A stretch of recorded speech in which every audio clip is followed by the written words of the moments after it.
সরকার পতনের পর উত্তেজিত জনতার হাত থেকে বাঁচতে ভারতে পালিয়ে গেছেন আওয়ামী লীগের অনেক নেতাকর্মী। তবে সেখানে গিয়ে সংঘবদ্ধ ধর্ষণ মামলায় অভিযুক্ত হয়েছেন ৬ জন নেতা। এ ঘটনায় কলকাতা নিউ টাউন থেকে আওয়ামী লীগের ৪ নেতাকে গ্রেপ্তার করেছে শিলং পুলিশ। রোববার রাতে বিশেষ অভিযানে তাদের গ্রেপ্তার করে কলকাতার বিধাননগর কমিশনারেট ও মেঘলায় পুলিশের যৌথ বাহিনী।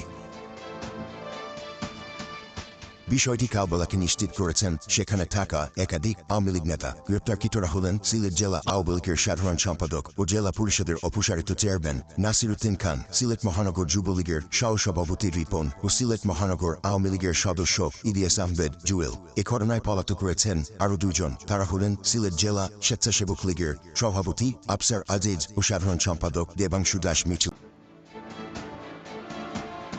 শিলং পুলিশ সূত্রে জানা গেছে, আওয়ামী লীগের নেতারা সিলেট থেকে পালিয়ে শিলংয়ে অবস্থান করছিল। এ সময় তাদের আবাসস্থলেই ধর্ষণের ঘটনা ঘটে। এ ঘটনা